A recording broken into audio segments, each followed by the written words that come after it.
আমাদের প্রতিদিনের কাজের প্রয়োজনীয় শব্দ নিয়ে বানানো। প্রথমে আরবি ভাষার নিচে আরবি শব্দ, পরবর্তীতে বাংলা ভাষার নিচে বাংলা শব্দ, যাতে আমাদের বুঝতে সহজ হয়। আমি আর বেশি কথা বলবো না, আরবি ভাষা শিক্ষা শুরু করা যায়। হাগ্গাক কাম উমর অর্থ হচ্ছে তোমার বয়স কত। তোমার বয়স কত আরবিতে বলে হাগ্গাক কাম উমর। এখানে হাগ্গাক অর্থ হচ্ছে তোমার, কাম অর্থ হচ্ছে কত, উমর অর্থ হচ্ছে বয়স। তাহলে আমরা শিখলাম হাগ্গাক কাম উমর অর্থ হচ্ছে তোমার বয়স কত। হাগ্গি উমর কামসা আশরিন সানা অর্থ হচ্ছে আমার বয়স 25 বছর। আমার বয়স 25 বছর আরবিতে বলে হাগ্গি উমর কামসা আশরিন সানা।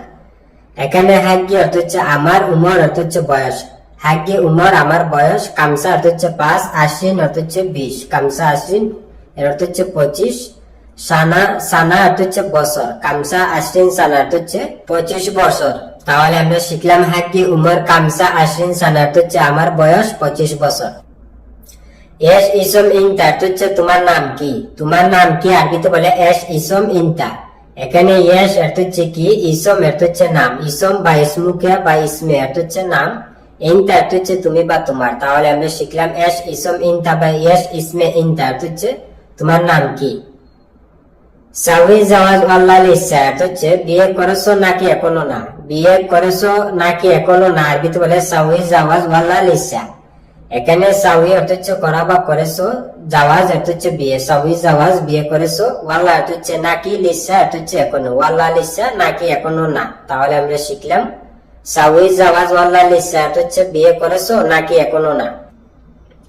লা আনা মাফি সাউই জাওয়াজ অর্থ হচ্ছে না আমি বিয়ে করি নাই। না আমি বিয়ে করি নাই আরবিতে বলে লা আনা মাফি সাউই জাওয়াজ। এখানে লা অর্থ হচ্ছে না, আনা অর্থ হচ্ছে আমি। লা আনা না আমি, মাফি অর্থ হচ্ছে না বানাই, সাউই অর্থ হচ্ছে করা বা করুন। মাফি সাউই করি নাই, জাওয়াজ অর্থ হচ্ছে বিয়ে। তাহলে আমরা শিখলাম লা আনা মাফি সাউই জাওয়াজ অর্থ হচ্ছে না আমি বিয়ে করি নাই। তালাতা সানা বাদ আনা সাউই জাওয়াজ অর্থ হচ্ছে 3 বছর পর আমি বিয়ে করব। 3 বছর পর আমি বিয়ে করব আরবিতে বলে তালাতা সানা বাদ আনা সাউই জাওয়াজ। এখানে তালাতা অর্থ হচ্ছে 3, সানা অর্থ হচ্ছে বছর, বাদ অর্থ হচ্ছে পর। তালাতা সানা বাদ 3 বছর পর, আনা অর্থ হচ্ছে আমি, সাউই অর্থ হচ্ছে করা বা করব, জাওয়াজ অর্থ হচ্ছে বিয়ে। আনা সাউই জাওয়াজ আমি বিয়ে করব। তাহলে আমরা শিখলাম তালাতা সানা বাদ আনা সাউই জাওয়াজ অর্থ হচ্ছে 3 বছর পর আমি বিয়ে করব। ওয়াহিদ দাকিকা ইস্তান্না আনা হিজি অর্থ হচ্ছে 1 মিনিট অপেক্ষা করো আমি আসতেছি। 1 মিনিট অপেক্ষা করো আমি আসতেছি আরবিতে বলে ওয়াহিদ দাকিকা ইস্তান্না আনা হিজি। এখানে ওয়াহিদ অর্থ হচ্ছে 1, দাকিকা অর্থ হচ্ছে মিনিট, ইস্তান্না অর্থ হচ্ছে অপেক্ষা করা বা ইন্তেজার অর্থ হচ্ছে অপেক্ষা করা। ওয়াহিদ দাকিকা ইস্তান্না বা ওয়াহিদ দাকিকা ইন্তেজার অর্থ হচ্ছে 1 মিনিট অপেক্ষা করা। আনা অর্থ হচ্ছে আমি, হিজি অর্থ হচ্ছে আসা বা আসতেছি। আনা হিজি আমি আসতেছি। তাহলে আমরা শিখলাম ওয়াহিদ দাকিকা ইস্তান্না আনা হিজি অর্থ হচ্ছে 1 মিনিট অপেক্ষা করো আমি আসতেছি, বা ওয়াহিদ দাকিকা ইন্তেজার আনা হিজি অর্থ হচ্ছে 1 মিনিট অপেক্ষা করো আমি আসতেছি। লেশ ইনতা সাউই তাখির অর্থ হচ্ছে কেন তুমি দেরি করেছো। কেন তুমি দেরি করেছো আরবিতে বলে লেশ ইনতা সাউই তাখির। এখানে লেশ অর্থ হচ্ছে কেন বা কেন, ইনতা অর্থ হচ্ছে তুমি। লেশ ইনতা কেন তুমি, সাউই অর্থ হচ্ছে করা বা করেছো, তাকির অর্থ হচ্ছে দেরি। সাউই তাকির দেরি করেছো। তাহলে আমরা শিখলাম লেশ ইনতা সাউই তাকির অর্থ হচ্ছে কেন তুমি দেরি করেছো। লাজিম সাউই শুগুল সুরা সুরা অর্থ হচ্ছে অবশ্যই তাড়াতাড়ি কাজ করবে। অবশ্যই তাড়াতাড়ি কাজ করবে আরবিতে বলে লাজিম সাউই শুগুল সুরা সুরা। এখানে লাজিম অর্থ হচ্ছে অবশ্যই বা বাধ্যতামূলক, সাউই অর্থ হচ্ছে করা বা করবে, শুগুল অর্থ হচ্ছে কাজ। সাউই শুগুল কাজ করবে, সুরা সুরা অর্থ হচ্ছে তাড়াতাড়ি বা জলদি। তাহলে আমরা শিখলাম লাজিম সাউই শুগুল সুরা সুরা অর্থ হচ্ছে অবশ্যই তাড়াতাড়ি কাজ করবে। মুদির আনা মাহাত্তা অর্থ হচ্ছে বস আমি পাম্পে। বস আমি পাম্পে আরবিতে বলে মুদির আনা মাহাত্তা। এখানে মুদির অর্থ হচ্ছে বস বা ম্যানেজার বা সুপারভাইজার বা মালিককেও বলা হয়, অনেক কিছু বুঝে থাকে এই বাক্যে। আনা অর্থ হচ্ছে আমি, মাহাত্তা অর্থ হচ্ছে পেট্রোল পাম্প। তাহলে আমরা শিখলাম মুদির আনা মাহাত্তা অর্থ হচ্ছে বস আমি পাম্পে। হাগাত এস মুশকিলা কাল্লামনি অর্থ হচ্ছে তোমার কি সমস্যা আমাকে বলো। তোমার কি সমস্যা আমাকে বলো আরবিতে বলে হাগাত এস মুশকিলা কাল্লামনি। এখানে হাগাত অর্থ হচ্ছে তোমার, এস অর্থ হচ্ছে কি, মুশকিলা অর্থ হচ্ছে সমস্যা। হাগাত এস মুশকিলা তোমার কি সমস্যা, কাল্লামনি অর্থ হচ্ছে আমাকে বলো। কালাম অর্থ হচ্ছে কথা বলা, কাল্লামনি আমাকে বলো। তাহলে আমরা শিখলাম হাগাত এস মুশকিলা কাল্লামনি অর্থ হচ্ছে তোমার কি সমস্যা আমাকে বলো। আনা মাই হুব্বু ইনতা অর্থ হচ্ছে আমি তোমাকে পছন্দ করি না, আমি তোমাকে পছন্দ করি না, আরবিতে বলে আনা মাই হুব্বু ইনতা। এখানে আনা অর্থ হচ্ছে আমি, মাই অর্থ হচ্ছে না বানাই, হুব্বু অর্থ হচ্ছে পছন্দ করা, মাই হুব্বু পছন্দ করি না, ইনতা অর্থ হচ্ছে তুমি বা তোমাকে, বা হাগ্গাক অর্থ হচ্ছে তোমারে। তাহলে আমরা শিখলাম আনা মাই হুব্বু ইনতা অর্থ হচ্ছে আমি তোমাকে পছন্দ করি না। আলাতুল হাগ্গাক শুগুল মুশকিলা ফি অর্থ হচ্ছে সব সময় তোমার কাজে সমস্যা থাকে, সব সময় তোমার কাজে সমস্যা থাকে, আরবিতে বলে আলাতুল হাগ্গাক শুগুল মুশকিলা ফি। এখানে আলাতুল অর্থ হচ্ছে সব সময়, হাগ্গাক অর্থ হচ্ছে তোমার, আলাতুল হাগ্গাক সব সময় তোমার, শুগুল অর্থ হচ্ছে কাজ, মুশকিল অর্থ হচ্ছে সমস্যা, ফি অর্থ আসে বা থাকে, শুগুল মুশকিলা ফি কাজে সমস্যা থাকে। তাহলে আমরা শিখলাম আলাতুল হাগ্গাক শুগুল মুশকিলা ফি অর্থ হচ্ছে সব সময় তোমার কাজে সমস্যা থাকে।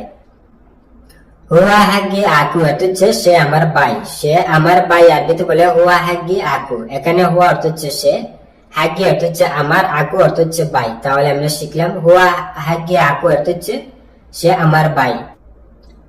ইনতা হাসল তু রাতিব ওয়ালা লিসা অর্থ হচ্ছে তুমি বেতন পেয়েছো নাকি এখনো না, তুমি বেতন পেয়েছো নাকি এখনো না, আরবিতে বলে ইনতা হাসল তু রাতিব ওয়ালা লিসা। এখানে ইনতা অর্থ হচ্ছে তুমি, হাসেল অর্থ হচ্ছে পাওয়া বা পেয়েছো, রাতিব অর্থ হচ্ছে বেতন।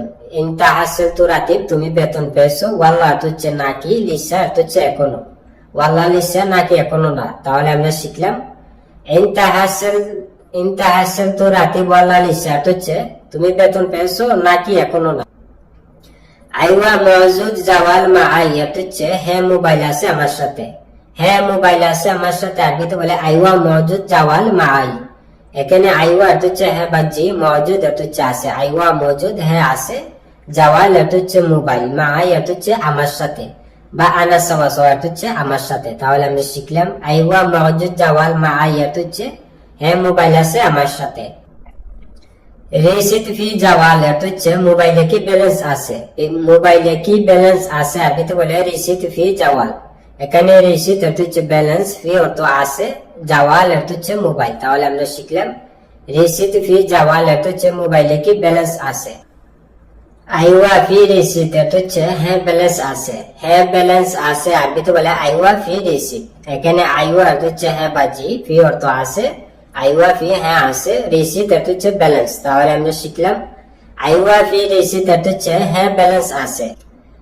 ইয়াল্লা তাসল রহিম শুফ হুয়া ফেন অর্থ হচ্ছে তাহলে রহিমকে ফোন করব দেখো সে কোথায়, তাহলে রহিমকে ফোন করব দেখো সে কোথায়, আরবিতে বলে ইয়াল্লা তাসল রহিম শুফ হুয়া ফেন।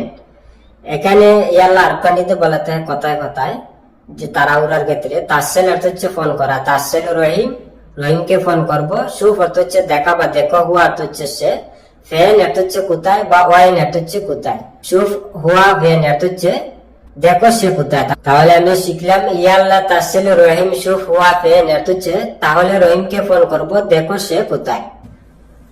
হাগ্গি আবগা হাগ্গু অর্থ হচ্ছে আমার তারে দরকার, আমার তারে দরকার, আরবিতে বলে হাগ্গি আবগা হাগ্গু।